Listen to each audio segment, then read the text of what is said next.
Selamat pagi Bapak Ibu Saudara. Selamat berbakti dan selamat mendengarkan sabda Tuhan.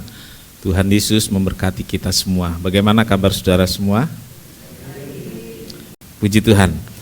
Saudaraku, pasca kebangkitan, kita mendengar khotbah tentang perjumpaan yang bermakna. Minggu lalu kita mendengar perjumpaan Yesus dengan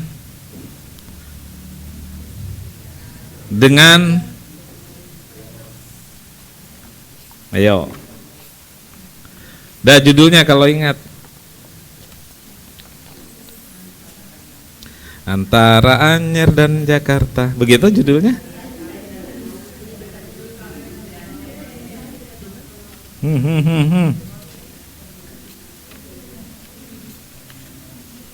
Antara Yerusalem dan Emmaus, ya, antara Yerusalem dan Emmaus, satu jarak yang enggak terlalu jauh tapi punya makna yang luar biasa, ya. Mereka dua orang, Kleopas dan rekannya, menempuhnya dengan berjalan kaki.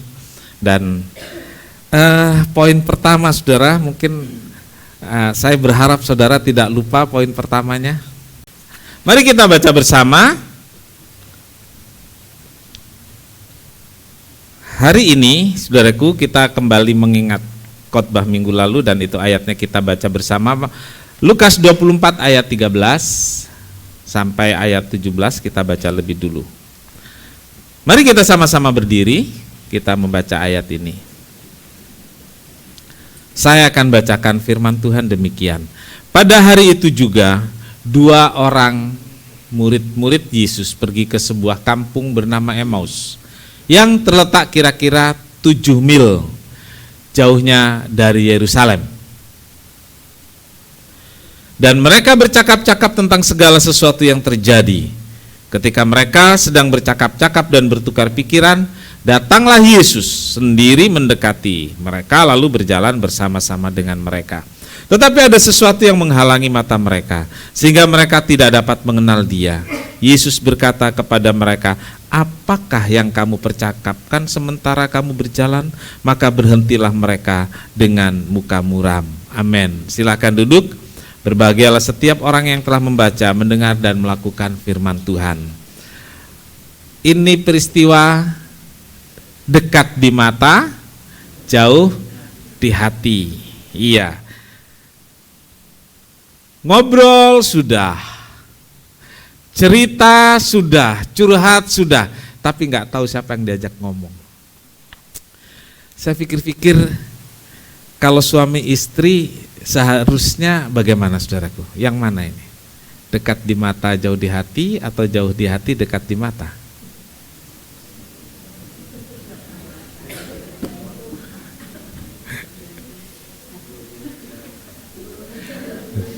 Saudara berpikir nih yang mana ini? Ya, ayo. Saya tanya, bisa nggak terjadi suami istri dekat di mata, jauh di hati? Bingung saya. Ternyata bisa ya? Bisa. Kalau jauh di hati, jauh di mata, dekat di hati, itu namanya LDR. Iya, itu LDR itu, ya. Saudaraku, perjalanan yang bermakna hanya 7 mil. Saya lupa menghitung 7 mil berapa kilo. Coba tolong Ben hitung 7 mil berapa kilo supaya saudara punya gambaran sejauh mana, terus bagaimana yang terjadi itu ternyata padat banget gitu ya. Ya.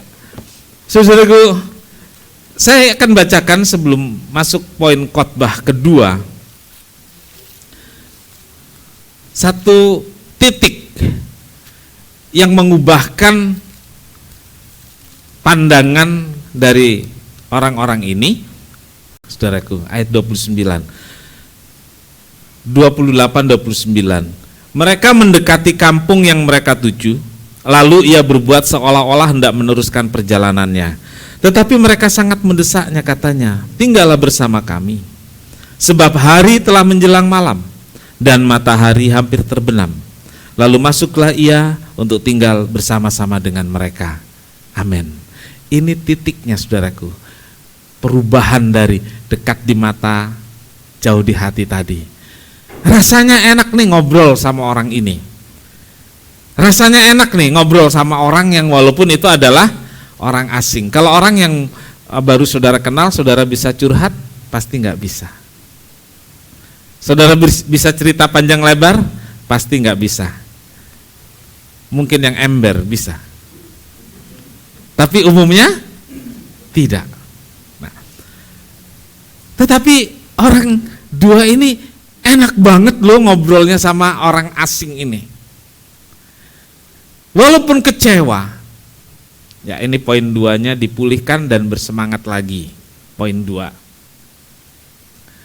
Ya, walaupun kecewa, sedih, dan putus asa, tetapi Kleopas dan rekan ini masih membicarakan Yesus. Ya. Membicarakan juga peristiwa yang terjadi. Baik Yesus dianiaya, Yesus disalibkan, Yesus mati, Yesus bangkit, masih jadi obrolan. Ya.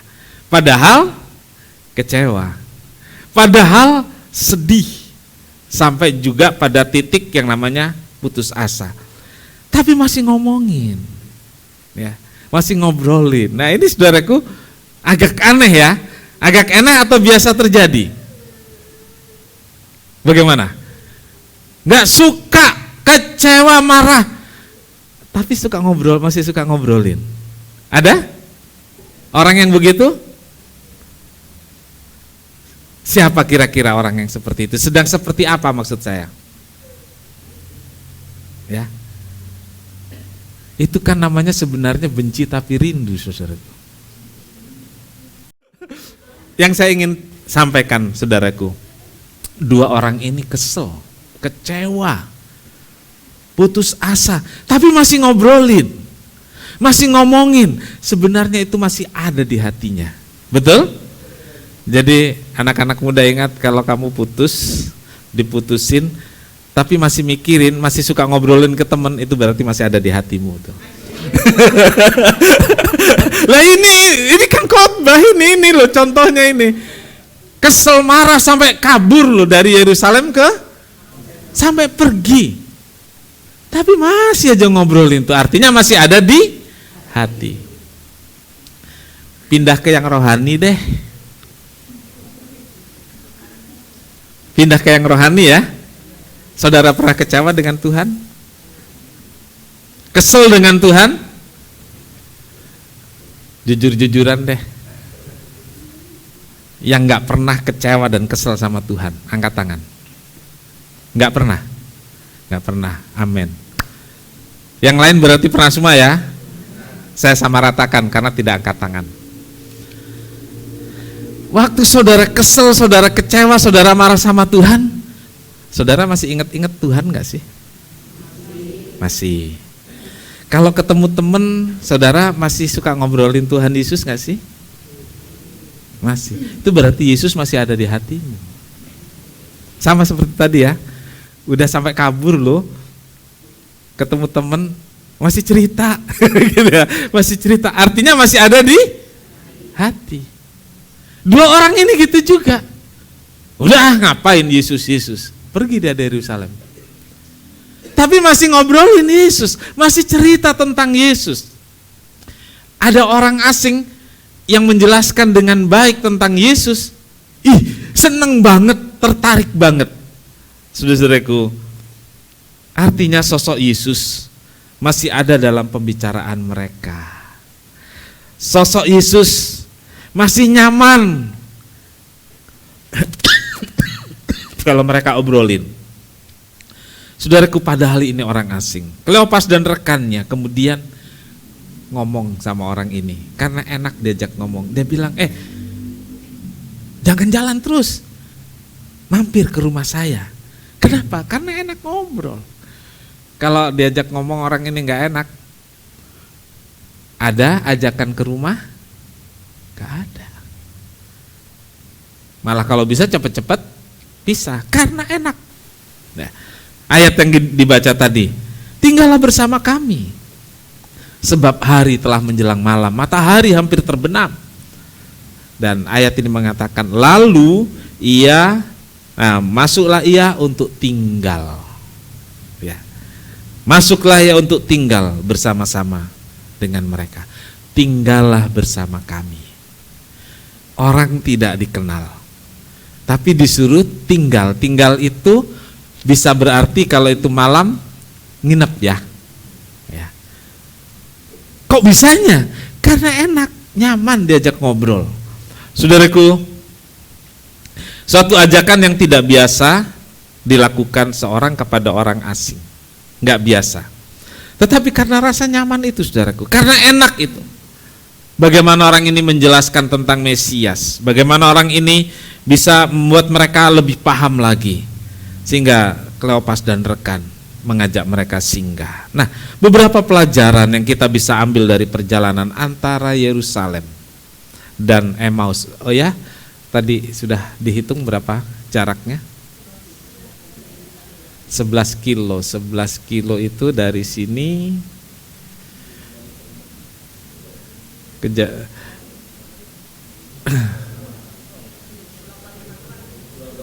bolak-balik Tangerang 11 kilo. Oke, bolak-balik Tangerang lah gitu ya, udah gampang nih. 11 kilo. 11 kilo. Ditempuh dengan jalan kaki. 11 kilo itu kalau jalannya biasa 3 jam lah ya. 3 jam. Gak lama ya. 3 jam. Tapi kok ceritanya gak habis-habis, saudaraku. 2000 tahun lalu sampai hari ini tetap saja diceritakan peristiwa ini. Perjalanan 3 jam kira-kira. Saudaraku, apa yang bisa diambil dari perjalanan ini? Pada poin 2 ini, dari dekat di mata jauh di hati bisa menjadi jauh di mata, dekat di hati. Kenapa, saudaraku? Karena setelah perjamuan orang asing ini pergi. Setelah pergi baru ngomong, bener ini Yesus ya. Makanya enak diajak ngomong. Yesusnya ada enggak? Udah enggak ada. Tapi ternyata dekat di hati. Dekat di hati. Yesusnya kemana? Enggak ada lagi. Yesus pergi. Jadi setelah mereka memecahkan roti, orang asing ini memecahkan roti, lalu pergi. Terceliklah mata kedua orang ini bahwa sebenarnya yang tadi bersama dengan mereka adalah Yesus yang sudah bangkit dengan tubuh kemuliaannya. Jadi saudaraku, pelajarannya adalah yang pertama, jangan tinggalkan persekutuan. Iya. Yang dilakukan Kleopas dan rekannya adalah meninggalkan Yerusalem. Yerusalem itu ada murid-murid di sana sedang berkumpul, jadi mereka tinggalkan. Mereka tinggalkan Petrus, Yakub, tinggalkan murid-murid yang lain, pergi. Saudaraku, jangan tinggalkan persekutuan. Saudaraku, ketika ada masalah keluarga, masalah pekerjaan, ketika ada masalah kesehatan fisik, ada juga kesehatan psikis bermasalah, bisa ya. Bahkan ada masalah pribadi lainnya yang seringkali saudara dan saya lakukan adalah memilih untuk tidak beribadah.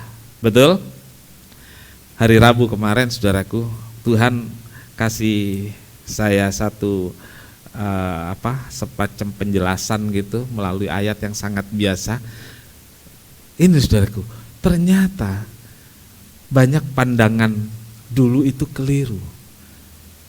Dulu saya dan banyak pendeta lainnya beranggapan kalau orang ke gereja itu mereka adalah orang-orang yang berbeban berat, orang sakit dan susah, kan Alkitab bilang gitu. Maka datanglah orang sakit, kan gitu ya. Datang kepada Yesus dan disembuhkan. Hai, marilah kepadaku semua yang berlelah dan bertanggungan berat. Makanya saudara datang semua, sebab hari ini saudara sedang bertanggungan berat. Saudara mau dikatakan seperti itu? Ada saudara yang bertanggungan berat, bermasalah dalam hidup dan sedang jadi pergumulan? Ada. Ya pasti ada lah. Yesus saja bilang apa saudaraku? Marilah kepadaku. Tapi apa semua orang datang pada Tuhan seperti itu? Saudaraku, tidak. Kalau hari ini yang datang kepada Tuhan hanya orang yang berbeban berat, jemaat saya yang hadir adalah hanya satu orang. Saudara semua bergembira? Bersukacita? Kenapa datang pada Tuhan?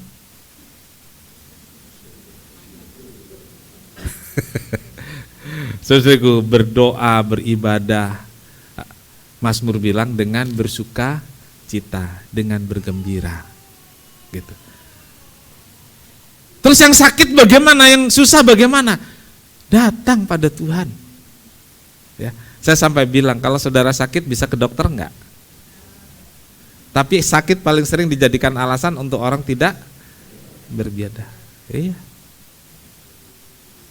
Ke dokter saudara bisa ngantri 2-3 jam. Betul? Ke gereja? Sudah tinggal masuk, duduk dingin, enak. Nonton orang nyanyi di sini kan ya. Nonton lagi. Dan ternyata itu yang banyak dilakukan orang, saudaraku ya. Dan saya tidak ingin jemaat jadi orang yang menonton di gereja. Jemaat harus aktif bersama-sama. Baik dalam pujian, doa, termasuk dalam pemberitaan firman. Saya akan mengajak saudara berpikir juga, gitu saudaraku. Saudaraku, umumnya memang orang datang kepada Tuhan itu berbeban berat dan lain-lain. Tapi saya perhatikan sebagai gembala, ternyata kalau orang susah, orang sedang bermasalah dalam keluarga, bermasalah dalam pekerjaan, justru nggak mau ke gereja. Jadi kalau ada orang yang bermasalah, orang sakit datang ke gereja, itu sesuai dengan firman Tuhan. Karena Tuhan memang memanggil. Tapi yang terjadi, saudaraku, orang Kristen sedang bermasalah justru tidak ke gereja. Iya. Kalau yang ke gereja itu orang udah nggak bisa apa-apa tuh baru ke gereja, begitu katanya. Apalagi berdoa, kalau berdoa itu orang-orang yang yang sedang kelepek-kelepek nggak punya apa-apa itu doa gereja. Saudaraku, banyak orang bermasalah nggak mau ke gereja. Jadi orang yang ke gereja itu yang seperti apa? Orang bilang gini, saya mau ke gereja karena kalau ke gereja itu kan saya bisa duduk enak, dengar, ketawa dan pulang. Saudaraku, saya kerja 6 hari, capek, masa ke gereja suruh mikir? Saudara dengar firman Tuhan yang dipakai apanya? Hati atau pikiran? Enggak rohani ini. Enggak rohani. Pakai hati, saudaraku. Firman-Mu kusimpan dalam, ada yang bilang firman-Mu kusimpan dalam pikiranku, ayatnya ada enggak? Hati, saudaraku. Tapi bagaimana bisa sampai di hati kalau enggak singgah di pikiran? Enggak bisa dicerna dengan pikiran. Enggak bisa langsung ke hati, saudaraku. Nah, saudaraku, biasanya orang nggak mau sharing, apalagi zaman sekarang sangat individual. Kalau punya masalah nggak lagi mau minta bantu doa. Dulu kita punya lembar permohonan doa, masih ingat nggak? Ayo, siapa yang masih ingat? Pak Wasdono ngangguk-ngangguk, dia masih ingat. Ada lembar permohonan doa, Pak Remon masih ingat, gitu ya. Tapi sekarang nggak pernah tuh ada yang minta bantu doa. Iya loh saudaraku, nggak pernah. Saya pikir imannya sudah begitu kuat nih jemaat. Tugas Pak Pendeta ringan. Iya saudaraku. Benar nggak sih? Ternyata kebanyakan jemaat gengsi. Kebanyakan orang Kristen sekarang gengsi, nggak mau pergumulannya ketahuan orang lain. Kenapa ada komsel? Komsel itu tempat sharing. Kan gitu ya. Tempat cerita beban saya. Tempat orang lain bercerita kepada saya dan saya bisa memberi support. Itu persekutuan, saudaraku. Itu persekutuan. Orang yang gak bisa cerita kepada siapapun dalam hidupnya, itu bebannya dipikul sendiri. Dan hidupnya akan tertekan. Oleh siapa? Oleh pikirannya sendiri, oleh bebannya sendiri. Dan dia akan melihat orang lain, hidupnya enak loh, hidupnya senang loh, hidupnya punya ini punya itu enak loh. Padahal dirinya sendiri punya lebih dari yang lain. Tapi karena bebannya dipikul sendiri. Dia gak pernah dengar cerita orang lain tentang bagaimana orang lain mendapat jalan keluar. Kenapa? Karena gak pernah bersekutu, gak pernah sharing. Besok bisa gak nanti dibikin formulir lagi ya. Kita akan cek siapa yang minta bantu doa. Nah, saudaraku, Ibrani 10 ayat 25. Janganlah kita menjauhkan diri dari pertemuan-pertemuan ibadah kita seperti dibiasakan oleh banyak orang, tetapi marilah kita saling menasehati dan semakin giat melakukannya menjelang hari Tuhan.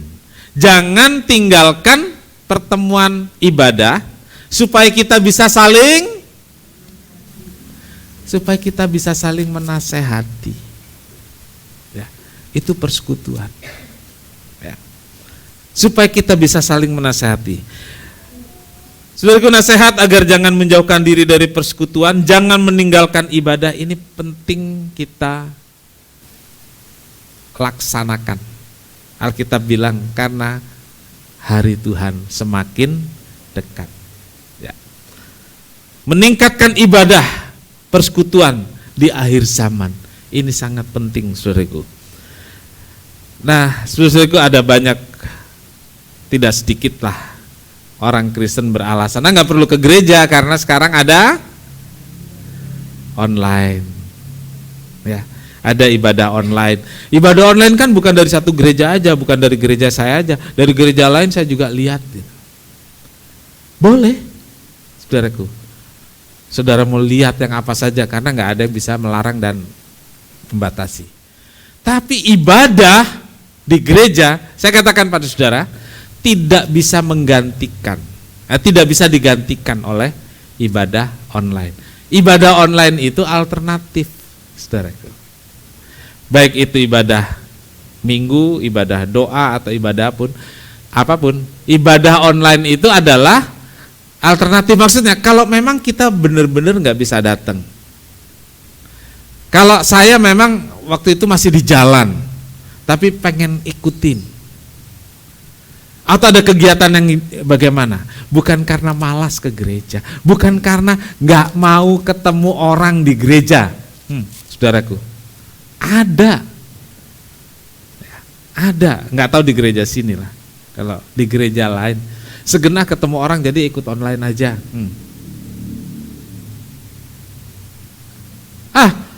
Di gereja ketemu orang, pada rese-rese, pendetanya khotbahnya ngomong doang. Tapi dia dengerin di rumah. Nah, saudaraku, persekutuan itu terbuka,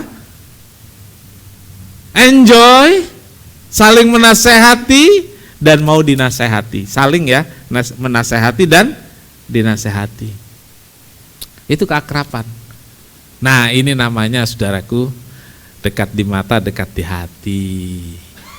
Jadi coba saudaraku, habis persekutuan gini, kan saudara ngobrol, ya, itu namanya dekat di mata, dekat di hati. Kalau yang langsung pulang itu nggak dekat di hati, itu saudaraku. Dekat di mata, jauh di hati. Belum lagi doa berkat nih, dia udah ngelirik pintu, lagi doa berkat nih, begitu amin langsung shot gitu. Nah, itu dekat di mata, itu bukan persekutuan yang benar. Itu bukan persekutuan yang benar. Persekutuan yang benar adalah dekat di mata, dekat di hati. Amin. Jadi jangan pelit waktu pada Tuhan. Jangan pelit waktu pada gereja. Udah datang terlambat, pulang duluan lagi. Itu kayak keundangan pesta kawin. Yang kedua, saudaraku, yang membuat dua orang ini pulih dan dibangkitkan menjadi dekat di hati, walaupun kemudian jauh di mata Yesusnya nggak kelihatan. Mereka tetap membicarakan persoalan hidup, membicarakan Yesus. Tadi sudah dijelaskan, memang kecewa, sedih, kesal, tetapi mereka bicarakan Yesus. Cerita tentang Yesus, saudaraku, seberat apapun beban hidupmu, sebesar apapun persoalan hidupmu, jangan dihadapi sendiri. Cerita dengan Yesus. Ya.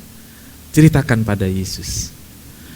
Jadikan Tuhan itu sahabat tempat kau ngobrol. Bisa cerita apa saja. Bisa cerita apa saja. Ya sih, kalau kita kebaktian Tuhan adalah Raja kita, saudara datang dengan rapi, baju terbaik, sepatu terbaik, dandan terbaik, kan gitu ya. Nah, kalau kita cerita pada Tuhan tentang hidup kita di rumah, kan jadi seperti sahabat. Saudaraku, inilah yang dilakukan oleh dua orang ini. Dia cerita. Bicarakan dengan Yesus, bicarakan dengan saudara seiman, supaya didoakan juga. Dibantu doa. Biasanya kalau di WA itu dukung, bantu doa gitu ya, kan terus rame, seret gitu kan. Terserah dia di rumahnya doakan atau enggak, tapi dia sudah tahu dan dia bilang melalui WA turut mendoakan. Saudaraku, jangan malu keterpurukanmu diketahui orang lain. Kalau yang keterpurukannya nggak mau diketahui orang lain, berkatnya juga nggak boleh diketahui orang lain. Iya. Kalau saudara nggak mau cerita kesukaran dan keterpurukanmu terhadap gereja, berkatmu juga tidak akan diceritakan kepada gereja. Berkatmu tetap tersembunyi, karena kesusahanmu juga tersembunyi. Dua orang ini cerita semuanya. Dan saudara-saudaraku, kalau semua ditanggung sendiri, disimpan di hati, ditanggung sendiri, ini Pastor Gisel yang nambahin ini, ditulis ujung-ujungnya bunuh diri pakai belati gitu. Iya, kalau semua ditanggung sendiri, mungkin nggak bunuh diri pakai belati, tapi hidup itu kayak dikasih beban. Ya, ceritakan semua pada Yesus. Memang tidak diceritakan semua kepada rekan, poinnya saja, bantu doa saya, Brur, Sis, Bu, Pak, doakan saya sedang dalam pergumulan, anak saya. Cukup gitu saja ya. Mau ujian, titik kan? Anak saya, tolong cariin pacar dong. Loh, ada di gereja ini yang nggak malu-malu bilang begitu ke pendeta. Iya. Saudaraku, Yesus selalu hadir dalam hidup kita. Jangan pernah berpikir kita sendirian hadapi semua. Dari peristiwa ini kita belajar, mereka yang putus asa, dua orang ini, mereka berjalan dengan marah, dengan kesal karena hilang harapannya. Ternyata Yesus hadir, walaupun dia nggak tahu. Saudara-saudaraku, Yesus selalu hadir di tengah pergumulan hidupmu. Amin. Yesus selalu ada dalam setiap sakitmu. Yesus selalu hadir dalam kekuranganmu. Dia mau menolong, dia mau membimbing, dia mau menyelesaikan. Bahkan ini penting saudaraku, dia mau memberi penjelasan yang seringkali kita nggak bisa, nggak mencoba memahami adalah penjelasan Tuhan. Ya. Waktu terjadi musibah, yang kita harapkan pertolongan segera terjadi. Betul? Padahal Tuhan itu sebenarnya mau ngasih tahu gitu. Tuhan mau ngasih tahu tentang satu hal. Ini harus dimengerti dulu. Baru Tuhan nyatakan juga pertolongannya. Kenapa kita berulang mendapat masalah? Mengapa kita berulang dapat musibah? Karena yang kita kejar cuman pertolongannya saja, pertolongannya selesai, masalahnya nggak selesai, saudaraku. Sakitnya sembuh, penjelasannya nggak mau diterima, nggak mau dimengerti. Ya besok lagi dikasih lagi sama Tuhan supaya kamu ngerti, saya maunya untuk kamu tuh ini. Ya, jangan keraskan hati. Buka telinga hati untuk dengar suara Tuhan. Tuhan hadir, tahu semua, nggak ada yang bisa diumpetin. Saudara bisa ngumpetin kepada siapapun, tapi kepada Tuhan nggak bisa. Nah, terakhir saudaraku, dipulihkan dan bersemangat lagi. Kunci pemulihan dari kedua murid ini terjadi ketika yang menghalangi mata mereka, ya, yang menghalangi mata mereka terbuka, sehingga ia dapat melihat siapa orang yang bersama-sama dengan dia. Saudaraku, yang terjadi adalah ketika kita sudah dapat pertolongan, mata kita masih buta, nggak ngerti apa maunya Tuhan. Betul? Makanya banyak orang Kristen remedial.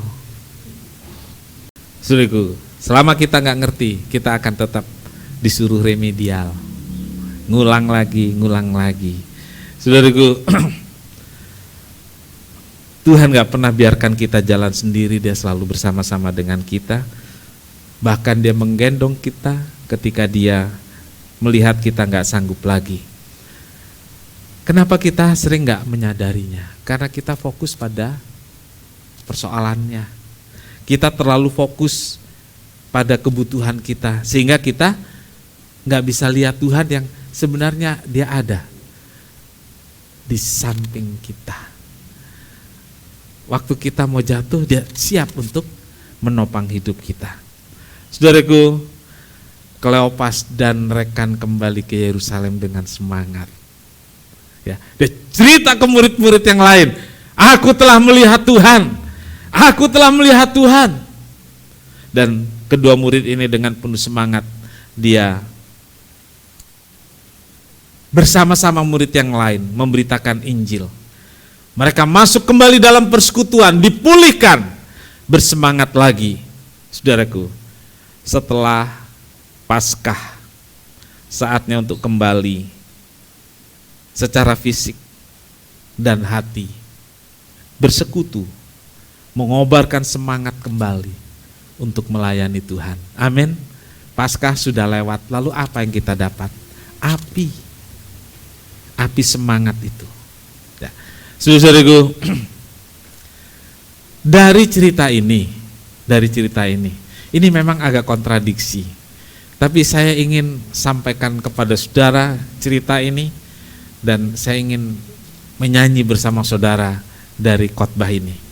Saudaraku, mungkin saudara pernah, terutama yang dari mainstream, lagu Abide With Me, ya, tinggal sertaku. Henry Francis Lyte, lahir tahun 1793. Saudara garis bawah itu lagu ini berapa umurnya. Tahun 1793 lahirnya si pengarang lagu di Skotlandia. Dia sakit, saudaraku, ada penyakit paru-paru, TBC. Dia seorang pendeta yang melayani di tempat dingin, saudaraku. Lalu dokter bilang kamu harus cari ke tempat yang lebih panas. Dia melayani dengan kondisi yang naik turun gitu. Nah, saudaraku, dia lihat keadaan dia makin kurang bagus dan dia merasa sendiri. Ya, dia punya jemaat. Ya, tapi dia merasa, ini bukan nyindir saudaraku, maaf, ini cerita sebenarnya ya. Jadi saudara jangan suuzon pada saya. jemaat kurang perhatikan dia. Dia sendirian, sepertinya begitu. Gak ada yang ngunjungin jemaatnya. Kenapa saudaraku? Karena jemaat pikir dia memang sakit, dari dulu juga sakit gitu loh. Jadi ngapain dikunjungin? Merasa sendiri banget. Nah kemudian waktu sakitnya makin parah, kondisinya gak bagus.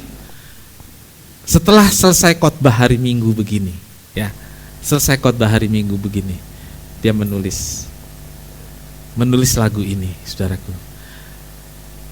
Waktu itu dia posisinya di Itali dan dia harus ke Prancis untuk berobat. Di perjalanan dia meninggal 2 minggu setelah dia menuliskan lagu ini. 2 minggu setelah dia menuliskan lagu ini. Saudaraku, pada bait-baitnya tercermin sekali bahwa dia benar-benar ingin Tuhan serta dengan dia. Ya, tinggal sertaku hari telah senja. Ini benar-benar dikutip dari ayat 29 dari Lukas 24. Tinggal sertaku hari telah senja, gelap makin turun, matahari hampir terbenam, hari mulai malam. Tapi dia bilang, lain pertolongan gak ketemu, Maha Penolong Tuhan tinggal sertaku. Ini bait 2 menggambarkan bagaimana dia benar-benar sepertinya tahu ajalnya mendekat. Itu sebabnya dia mau Tuhan tinggal sertaku. Dia bilang begini, hidupku surut, ajal mendekat, nikmat duniawi hanyut melenyap. Nikmat duniawi hanyut melenyap. Nggak ada yang tahan, tapi kau yang abadi tinggal sertaku. Dia nggak tahan, tapi Tuhan yang abadi, marilah tinggal sertaku. Saudaraku, saudara bisa renungkan dari kalimat-kalimat ini, betapa yang paling penting itu Tuhan bersama dengan saya. Gitu.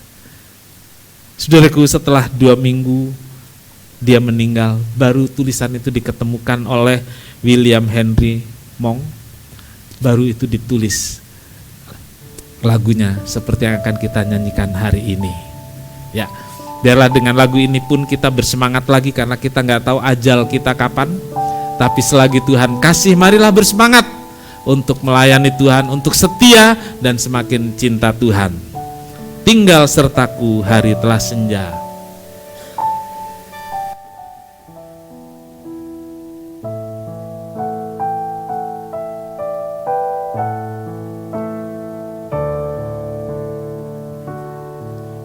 Sertaku hari telah senja, gelap makin turun, Tuhan tinggallah.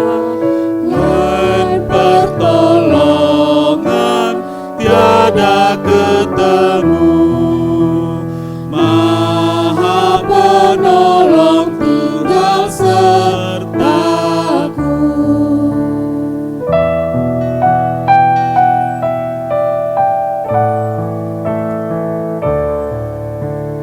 Hidupku surut, ajal mendekat, nikmat duniawi hanyut melenyap. Tiada yang tahan, tiada yang teguh, Kau yang abadi tinggal sertaku. Aku perlukan di kau tiap jam. Aku perlukan di kau tiap jam. Dalam cobaan kaulah ku pegang. Siapa penuntun yang setaramu? Siang dan malam tinggal sertaku. Kita sama-sama